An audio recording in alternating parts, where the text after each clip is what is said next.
Hello everyone. RRB ALP और technician के लिए आज का ये हमारा 39वां सेट है और इसके अलावा ये video RRB NTPC group T और आरपीएफ सभी के लिए महत्वपूर्ण है। तो चलिए शुरू करते हैं आज के इस वीडियो को। यहाँ पर पहला क्वेश्चन पूछा गया है, दुनिया के सबसे गहरे स्थान मारियाना ट्रेंच की गहराई लगभग कितनी है? तो इसकी गहराई लगभग 11,034 मीटर है। तो यहाँ से 3 क्वेश्चन बनते हैं। दुनिया का सबसे गहरा स्थान मारियाना ट्रेंच है और इसकी गहराई कितनी है? 11,034 मीटर है। और ये कहाँ पर स्थित है? प्रशांत महासागर में स्थित है मारियाना ट्रेंच। दुनिया का सबसे गहरा स्थान मारियाना ट्रेंच किस महासागर में स्थित है? तो ये प्रशांत महासागर में स्थित है। हमारे पाचन तंत्र के किस भाग में वसा का पाचन होता है? तो ये होता है छोटी आंत में, और छोटी आंत यहाँ पर है पेट से नीचे। और अभी छोटी आंत के बारे में हम आगे भी पढ़ेंगे तो वहाँ पर क्लियर हो जाएगा। तो इसका आंसर है छोटी आंत या स्मॉल इंटेस्टाइन में। हमारे पाचन तंत्र में वसा का मुख्य रूप से छोटी आंत में पाचन होता है और इसके लिए महत्वपूर्ण प्रक्रियाएं और अंग शामिल होते हैं। यकृत यानी लीवर, पित्ताशय, अग्नाशय और छोटी आंत। वसा पाचन के लिए महत्वपूर्ण पित्त या बाइल का उत्पादन इनमें से कौन करता है? तो इसका उत्पादन करता है यकृत या लीवर। और वसा का पूर्ण रूप से पाचन किस में होता है? छोटी आंत में। जो इसमें पूछा गया है उसका आंसर है यकृत। यकृत की बात करें तो यकृत वसा पाचन के लिए महत्वपूर्ण पित्त का उत्पादन करती है। पित्त जो पित्त रस है ये पित्ताशय में संचित होता है और जब भोजन छोटी आंत में प्रवेश करता है तो यह पित्ताशय से रिलीज होता है। देखिए लीवर ये है और जो पित्ताशय ये है, ये जो ग्रीन वाला दिख रहा है ये वाला। और क्या पूछा गया था? छोटी आंत। तो छोटी आंत यहाँ से जुड़ी हुई होती है पेट से। ये कलर बदल रहा हूँ। तो ये जो पेट है या स्टमक, तो पेट से यहाँ तक जुड़ी होती है छोटी आंत। छोटी आंत यहाँ बड़ी आंत में जाकर मिल जाती फिर बाईं ओर। तो ये 3 चीज़ें यहाँ पर पूछी गई थी। मानव शरीर के किस भाग में बिली उपस्थित होती हैं? तो बिली उपस्थित होती हैं छोटी आंत में। इसका आंसर है ऑप्शन नंबर सी, छोटी आंत। बिली छोटी अंगुली जैसी संरचनाएं होती हैं जो छोटी आंत की आंतरिक दीवारों पर स्थित होती हैं। इनकी सतह पर और भी सूक्ष्म प्रक्षेपण होते हैं, इन्हें माइक्रोबिली कहते हैं। छोटी आंत कहाँ स्थित होती हैं? तो छोटी आंत की स्थिति के बारे में बात करें तो ये है स्टमक या पेट। यहाँ से देखिए बड़े वाले से, ये है स्टमक या पेट। तो स्टमक से ये जुड़ी हुई होती है छोटी आंत। यहाँ से ये जो कलर अलग दिख रहा है नीला सा, यहाँ से निकलती है फिर यहाँ ऐसे ऐसे ये 3 भागों में बटी होती है छोटी आंत। तो और फिर लास्ट में जाकर यहाँ मिल जाती है बड़ी आंत से, बड़ी आंत में बाईं ओर मिल जाती है। तो इसका आंसर है ऑप्शन नंबर बी सही होगा। पेट और बड़ी आंत के बीच में स्थित होती है छोटी आंत। छोटी आंत पाचन तंत्र का महत्वपूर्ण हिस्सा है। ये पेट और बड़ी आंत के बीच स्थित होती है। यह पेट के निचले हिस्से में स्थित होती है और उदरगाह में फैली होती है। अधिकांश पाचन हमारे शरीर में निम्न में से किस भाग में होता है? तो अधिकांश पाचन होता है छोटी आंत में। वैसे जो पाचन की क्रिया मुंह से ही प्रारंभ हो जाती है। जो अधिकांश पाचन होता है वो छोटी आंत में होता है। आंसर इसका ऑप्शन नंबर बी है, छोटी आंत। हमारे शरीर में अधिकांश पाचन छोटी आंत में होता है। हालांकि पाचन की प्रक्रिया मुंह से ही शुरू हो जाती है और ये पेट में जारी रहती है, और लेकिन अधिकांश पाचन और पोषक तत्वों का अवशोषण छोटी आंत में ही होता है। छोटी आंत को मुख्यतः कितने भागों में विभाजित किया गया है? तो ये देखिए एक भाग इसका ये है, फिर ये दूसरा कलर आ रहा है ये वाला, और ये तीसरा कलर आ रहा है। तो इसे 3 भागों में विभाजित किया गया है। आंसर होगा इसका ऑप्शन नंबर सी। छोटी आंत को 3 भागों में विभाजित किया गया है। देखिए छोटी आंत को 3 भागों में विभाजित किया गया है। पहला भाग है डोडेनम या ग्रेडी, जो पेट से यहाँ तक निकलती है, इसे कहते हैं ग्रेडी। और दूसरे नंबर पर आती है ये वाली जेजुनम, और तीसरे पर आती है इलियम। इनमें से कौन सी छोटी आंत का पहला भाग है? तो पहला भाग डोडेनम है या ग्रेडी। ये पेट से यहाँ तक निकल रही है यहाँ तक। तो इसका आंसर ऑप्शन नंबर ए है, डोडेनम या ग्रेडी। यह छोटी आंत का पहला हिस्सा है और पेट से सीधे जुड़ा होता है। और यह पित्ताशय से, पित्त और अग्नाशय से एंजाइम का स्राव होता है यहाँ पर। जो भोजन के पाचन में मदद करते हैं। खाली स्थान है। छोटी आंत का मध्य भाग है। इसकी दीवारें विशेष रूप से बिली या माइक्रोबिली से युक्त होती हैं। तो जो बिली होती हैं ये छोटी आंत के तीनों भागों में पाई जाती हैं, डोडेनम और जेजुनम और इलियम। लेकिन जो मध्य भाग है और बिली अधिकांशतः जो छोटी आंत में जेजुनम में पाई जाती हैं। इसका जो आंसर है ऑप्शन नंबर बी है, जेजुनम। तो ये जो बिली है जो छोटी आंत की तीनों भागों में पाई जाती हैं, लेकिन अधिकांश भाग जेजुनम में पाया जाता है। तो इसलिए इसका आंसर ऑप्शन नंबर बी होगा, जेजुनम। ये छोटी आंत का मध्य भाग है, जेजुनम। यहाँ पोषक तत्वों का अवशोषण होता है।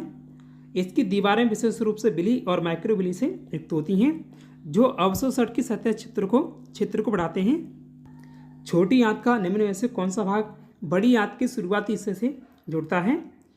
तो जो छोटी आंत का अंतिम भाग है यानी निचला भाग, वो इलियम कहलाता है और इलियम जुड़ता है बड़ी आंत से। तो इसका आंसर होगा ऑप्शन नंबर सी, इलियम। और बात करें इलियम के बारे में, तो ये छोटी आंत का अंतिम और सबसे लंबा हिस्सा है। तो ये भी याद रखिएगा, छोटी आंत का सबसे लंबा हिस्सा इलियम है। और यहाँ भाई पोषक तत्वों और पानी का अवशोषण होता है। यह बड़ी आंत के शुरुआती हिस्से से जुड़ता है, जिसे सीकम कहा जाता है। यहाँ शिकल लिख गया लेकिन इसे सीकम कहा जाता है। ये याद रखिएगा, 1 नंबर का क्वेश्चन है। छोटी आंत बड़ी आंत से खाली स्थान और फिर खाली स्थान होती है, लंबी या पतली। तो बड़ी आंत से लंबी भी होती है और पतली भी होती है। तो इसका आंसर होगा ऑप्शन नंबर सी, ए और बी दोनों। जबकि जो बड़ी आंत है मोटी होती है और इसकी लंबाई कम होती है बड़ी आंत की। छोटी आंत बड़ी आंत से लंबी और पतली होती है। और तुलना में बात करें तो लंबाई, जो छोटी आंत की लंबाई होती है वो 6 से 7 मीटर लंबी होती है, और जबकि बड़ी आंत की लंबाई होती है 1.5 मीटर यानी करीब 1.5 मीटर। और चौड़ाई बात करें तो छोटी आंत का जो व्यास होता है, लगभग यहाँ पर व्यास दिया हुआ है, त्रिज्या नहीं, व्यास से याद रखिएगा, तो 2.5 से लेकर 3 सेंटीमीटर तक होता है। जबकि बड़ी आंत का जो व्यास होता है लगभग 6 से 7 सेंटीमीटर तक होता है। इस प्रकार छोटी आंत की विशेषता है कि लंबी और पतली होती है, जबकि बड़ी आंत छोटी और मोटी होती है। छोटी आंत की लंबाई लगभग कितनी होती है? तो सामान्यतः की बात हुई है, तो अभी देखा था सामान्यतः छोटी आंत की लंबाई 6 से 7 मीटर होती है। आंसर इसका ऑप्शन नंबर बी है, सॉरी ऑप्शन नंबर सी है, 6 से 7 मीटर यानी 21 से लगभग 22 फुट की लंबाई होती है छोटी आंत की, फुट में बात करें तो। और इसका स्थान कहाँ पर है? इसकी स्थिति की बात करें तो छोटी आंत की, तो स्थान छोटी आंत पेट के निचले हिस्से यहाँ से और पेट और बड़ी आंत के बीच स्थित होती है। लंबाई 6 से 7 मीटर यानी फुट में 20 से 22 फुट होती है, जो इसे पाचन तंत्र का सबसे लंबा हिस्सा बनाती है। कार्य, सबसे छोटी आंत का मुख्य कार्य भोजन का पाचन और पोषक तत्वों का अवशोषण। भारतीय संविधान का सबसे लंबा अनुच्छेद कौन सा है? तो भारतीय संविधान का सबसे लंबा अनुच्छेद है 243 अनुच्छेद। जैसे इसमें ए से लेकर जेड जी तक अनुच्छेद दिए गए हैं, यानी ये अनुच्छेद 243 के ही भाग हैं। जैसे 243 ए और 243 बी, इस तरह से इसके यहाँ से ए से लेकर जेड जी तक भाग हैं 243 के। तो जो आंसर है इसका ऑप्शन नंबर बी है। प्रत्येक बिली की लंबाई लगभग कितनी होती है? और बिली कहाँ पर पाई जाती है? छोटी आंत में। तो इसकी लंबाई कितनी होती है? लंबाई की बात करें तो इसकी लंबाई होती है 0.5 से लेकर 1.5 मिमी यानी mm मिलीमीटर। बिली के अंतर्वेशन के बारे में बात करें तो प्रत्येक बिली के अंदर एक रक्त वाहिका और एक लसिका वाहिका होती है। ये पोषक तत्वों के अवशोषण और उन्हें रक्त प्रवाह में स्थानांतरित करने में मदद करते हैं। बड़ी आंत यानी लार्ज इंटेस्टाइन के बाद शुरू होती है, यानी बड़ी आंत किसके बाद शुरू होती है? तो बड़ी आंत शुरू होती है छोटी आंत के बाद, यानी जो पेट है, पेट से छोटी आंत पेट से शुरू होती है और बड़ी आंत में जाकर मिल जाती है छोटी आंत। तो इसके बाद ही बड़ी आंत शुरू होती है या दाईं ओर जाकर मिलती है। तो जो इसका आंसर है ऑप्शन नंबर बी है, छोटी आंत के बाद शुरू होती है बड़ी आंत। बड़ी आंत पाचन तंत्र का एक महत्वपूर्ण हिस्सा है। यह छोटी आंत के बाद शुरू होती है और यह पेट के निचले हिस्से में स्थित होती है। उदर गुहा के चारों ओर फैली होती है। जैसे उदर गुहा गुहा उसे बोलते हैं। जैसे मुंह में जीभ है और दांत हैं तो इसे बोलते हैं मुंह गुहा। और जहाँ हृदय होता है उसे बोलते हैं हृदय गुहा।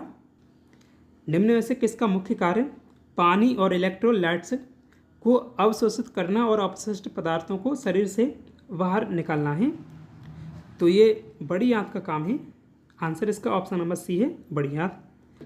और बात करें इलेक्ट्रोलाइट्स के बारे में, तो ये एक प्रकार के खनिज होते हैं जिनकी शरीर को काम करते रहने के लिए हमेशा ज़रूरत होती है। हमारा शरीर हमारे द्वारा खाए जाने वाले खाने और पानी से मिलकर इलेक्ट्रोलाइट्स बनाता है। बड़ी आंत को मुख्य रूप से कितने भागों में विभाजित किया गया है? तो इसे मुख्य रूप से 4 भागों में विभाजित किया गया है। और छोटी आंत को कितने भागों में विभाजित किया गया है? उसे 3 भागों में और बड़ी आंत 4 भागों में। तो जो इसका आंसर पूछा गया है वो 4 होगा, ऑप्शन नंबर सी। देखिए बड़ी आंत के जो मुख्य भाग हैं 4, वो ये हैं सीकम, कोलन, मलाशय और गुदा। गुदा ये नीचे होता है और मलाशय इसके ऊपर। इनमें से कौन छोटी आंत का भाग नहीं है? तो डोडेनम, जैजुनम और इलियम ये सभी छोटी आंत के भाग हैं। जो क्रम दिया हुआ है ऊपर से नीचे ये इसी क्रम में होते हैं। ऊपर वाले को बोलते हैं डोडेनम और बीच वाले को जैजुनम और नीचे वाले को छोटी आंत में इलियम कहते हैं। तो जो बड़ी आंत का भाग होता है ये कोलन है। कोलन बड़ी आंत का भाग है। तो इसका आंसर है ऑप्शन नंबर डी, कोलन। जो कोलन है बड़ी आंत का भाग है। निम्न में से कौन बड़ी आंत का भाग नहीं है? तो सीकम, कोलन और मलाशय ये जो तीनों हैं बड़ी आंत के भाग हैं और जो इलियम है ये छोटी आंत का भाग है। तो इसलिए इसका आंसर है ऑप्शन नंबर डी, इलियम। बड़ी आंत की स्थिति के बारे में बात करें तो इसका स्थान बड़ी आंत उदर गुहा में छोटी आंत के चारों ओर स्थित होती है। ये यहाँ पर ये चारों ओर स्थित है और यह निचले दाईं ओर सीकम से शुरू होती है यहाँ पर और आरोही कोलन के मध्य से ऊपर की ओर जाती है। यहाँ पर ऊपर की ओर जाती है। फिर आड़ा कोलन के माध्यम से बाईं ओर जाती है और अवरोही कोलन के माध्यम से नीचे की ओर जाती है और अंततः सिगमोइड कोलन और मलाशय के मध्य से गुदा पर समाप्त हो जाती है। यह मलाशय होता है, फिर उसके बाद गुदा नीचे। लंबाई की बात करें तो लंबाई होती है इसकी 1 से 1.5 मीटर लंबी होती है बड़ी आंत।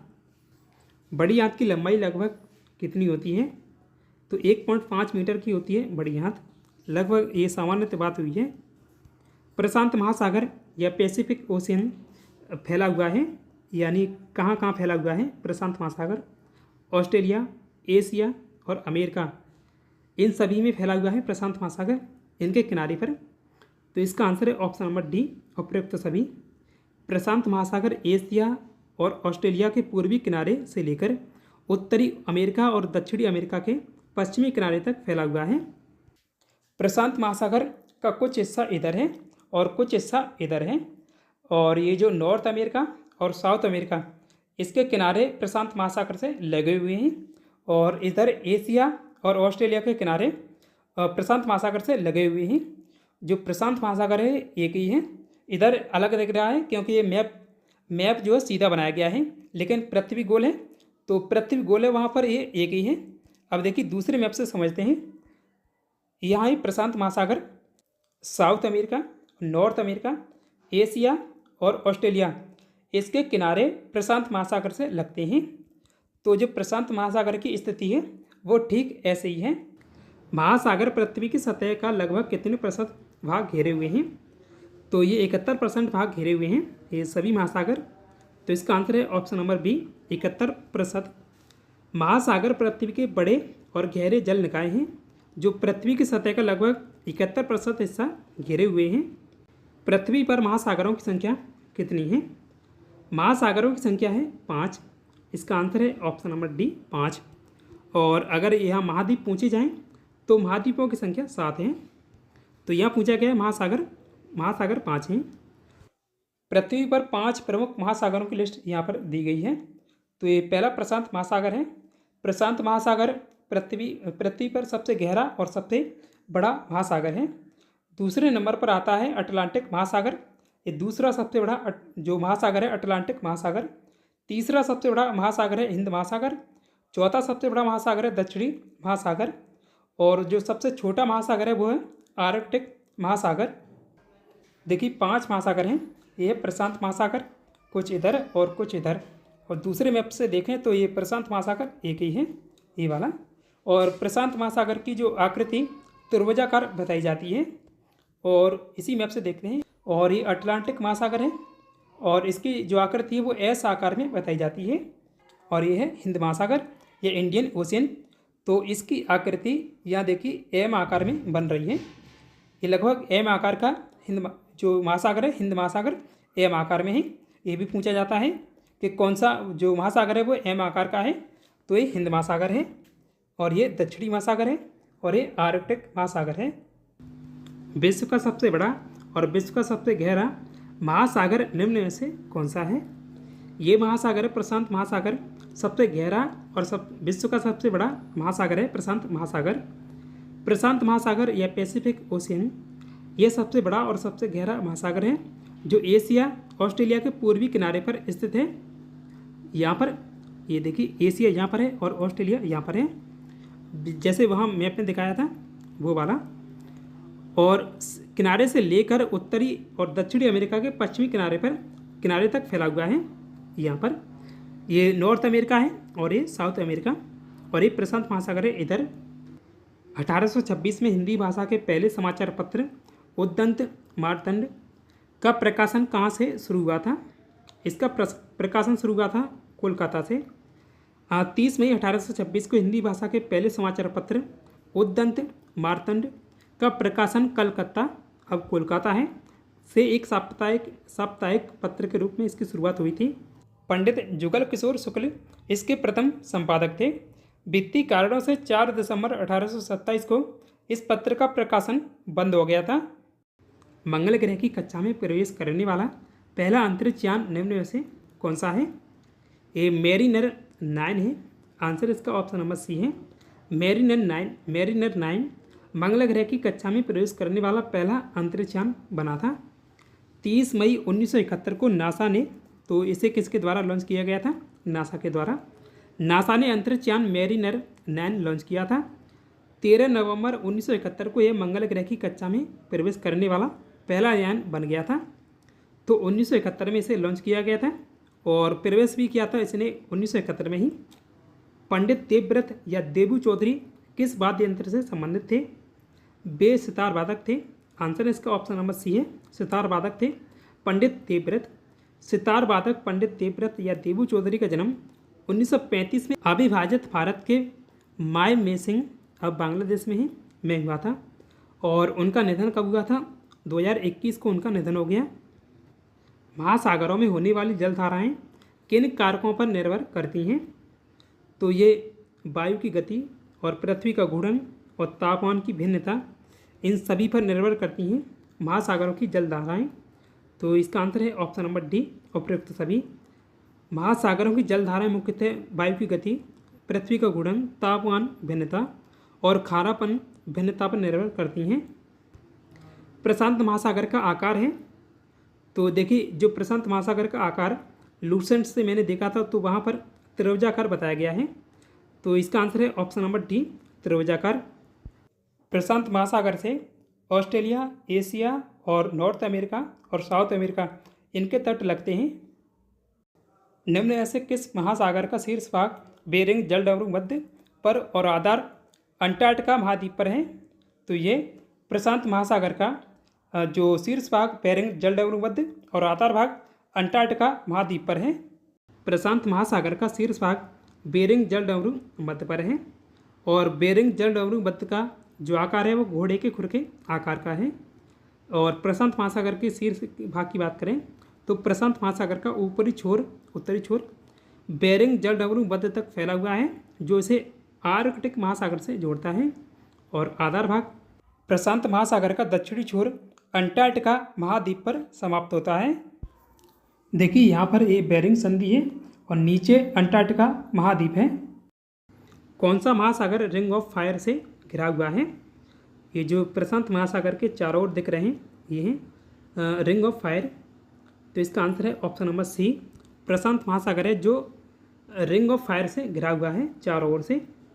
रिंग ऑफ फायर प्रशांत महासागर के किनारों पर स्थित है। स्थित एक भूगर्भीय क्षेत्र है जहाँ बड़ी संख्या में ज्वालामुखी और भूकंप सक्रिय हैं। प्रशांत महासागर का नाम किसने रखा था? इसका नाम फर्डिनेंड मैगेलन के द्वारा रखा गया था। प्रशांत महासागर का नाम फर्डिनेंड मैगेलन नामक पुर्तगाली यात्री और खोजी ने रखा था। उन्होंने 1521 में जब वे प्रशांत महासागर को पार कर रहे थे तब उन्हें तत्काल प्रशांतता के द्वार में आने का अनुभव हुआ था और इसका नाम प्रशांत पड़ गया। कंप्यूटर सिस्टम में निम्नलिखित में से कौन सी प्राइमरी मेमोरी है? तो प्राइमरी मेमोरी में रैम आती है। आंसर इसका ऑप्शन नंबर डी है, रैम। और हार्ड डिस्क, कॉम्पैक्ट डिस्क और पेन ड्राइव ये सभी आते हैं सेकेंडरी डिवाइस में। देखिए कंप्यूटर मेमोरी के दो भाग होते हैं, एक प्राइमरी मेमोरी और दूसरी सेकेंडरी मेमोरी। तो जो प्राइमरी मेमोरी होती है उसे वॉलेटाइल या अस्थायी मेमोरी कहते हैं और या इसे मेन मेमोरी या प्राथमिक मेमोरी भी कहते हैं। और सेकेंडरी मेमोरी को सहायक मेमोरी भी कहते हैं। और जो प्राइमरी मेमोरी के अंतर्गत रैम और रोम और ये रजिस्टर जो कैश मेमोरी है ये भी आती है। और ये रजिस्टर मेमोरी है ये सीधे CPU से जुड़ी होती है, लेकिन इसे भी प्राइमरी मेमोरी का हिस्सा माना जाता है। वैसे जो प्राइमरी मेमोरी है ये अस्थायी मेमोरी है, लेकिन जो रोम है ये स्थायी मेमोरी है। तो ये याद रखिएगा, इनमें से एक पूछा जाएगा ऑप्शन में और शायद प्रीवियस ईयर पेपर में पूछा गया था कि रोम स्थायी है या अस्थायी। तो रोम स्थायी मेमोरी है, लेकिन ये जो प्राइमरी मेमोरी के अंतर्गत हैं और सभी अस्थायी हैं। तो जो रोम है वो स्थायी मेमोरी है, ये पॉइंट याद रखिएगा। जो रजिस्टर मेमोरी है और कैश मेमोरी, तो इन दोनों में ये अंतर है कि जो रजिस्टर मेमोरी है वो कंप्यूटर की सबसे तेज़ मेमोरी है और जो सबसे तेज़ दूसरे नंबर पर आएगी वो कैश मेमोरी है। तो कंप्यूटर की सबसे तेज़ मेमोरी रजिस्टर मेमोरी है और फिर उससे कम तेज़ मेमोरी कैश मेमोरी है। और जो रजिस्टर मेमोरी है ये सीधे CPU से जुड़ी होती है और कैश मेमोरी ये रैम और CPU के बीच में काम करती है। ये जो रोम है इसमें पहले से कुछ डाटा होता है, लेकिन ये स्थायी मेमोरी है और इसका काम है डाटा का संग्रह करना। और बात करें सेकेंडरी मेमोरी के बारे में, तो ये नॉन वॉलेटाइल मेमोरी है, यानी ये स्थायी मेमोरी है और इसे सहायक मेमोरी भी कहते हैं। तो इसमें जो मैग्नेटिक डिस्क है इसके अंतर्गत हार्ड डिस्क और फ्लॉपी डिस्क आती हैं और ऑप्टिकल डिस्क के अंतर्गत CD, DVD, HPD और BRO आते हैं। और इसमें जो सेकेंडरी मेमोरी है इसके ये भी भाग हैं, फ्लॉपी ड्राइव और मेमोरी कार्ड। जैसे पेन ड्राइव ये मेमोरी कार्ड के अंतर्गत ही आएगा और इसे ऐसे भी याद रखिएगा, जो कंप्यूटर के साथ आता है उसे वो आता है प्राइमरी मेमोरी के अंतर्गत और जो हम उसमें अलग से लगाते हैं कंप्यूटर में वो आता है सेकेंडरी मेमोरी के अंतर्गत। यानी जो भी हम बाज़ार से लगाते हैं या मार्केट से लाते हैं वो उसमें लगाते हैं वो आता है सेकेंडरी मेमोरी के अंतर्गत। खालिस्तान है कंप्यूटर सिस्टम यूनिट के अंदर स्थित इलेक्ट्रॉनिक मेमोरी है और इसकी स्मृति क्षमता कम और गति तीव्र होती है। तो ये कौन सी मेमोरी है? ये प्राथमिक मेमोरी है, यानी प्राइमरी मेमोरी। प्राथमिक मेमोरी या मुख्य मेमोरी है, यानी ये कैसी मेमोरी है? अस्थायी या स्थायी? तो प्राथमिक मेमोरी या प्राइमरी मेमोरी ये अस्थायी मेमोरी है, यानी वॉलेटाइल मेमोरी है प्राइमरी मेमोरी। प्राथमिक मेमोरी या मुख्य मेमोरी है, वॉलेटाइल मेमोरी है यानी अस्थायी, जिसमें कंप्यूटर ऑफ कर देने पर सूचनाएं भी समाप्त हो जाती हैं। क्षेत्रफल के हिसाब से भारत दुनिया का सबसे बड़ा देश है। तो क्षेत्रफल के मामले में पहले स्थान पर रूस है। रूस का क्षेत्रफल के मामले में पहले स्थान है और भारत का स्थान है 7वां। आंसर इसका ऑप्शन नंबर सी है। भारत का क्षेत्रफल लगभग कितना है? भारत का क्षेत्रफल है 32,87,263 वर्ग किलोमीटर। मध्य प्रदेश की राजकीय मछली निम्न में से कौन सी है? महासीर मध्य प्रदेश की राजकीय मछली है। इनमें से कौन सा मध्य प्रदेश का राजकीय फल है? तो आम जो है मध्य प्रदेश का राजकीय फल है। आज के लिए इतना ही। पिछले क्वेश्चन में पूछा था घाना देश की राजधानी निम्न में से कौन सी है? तो इसकी राजधानी है अकरा। और आज के लिए टेस्ट क्वेश्चन है, वर्तमान में मध्य प्रदेश के मुख्यमंत्री कौन है?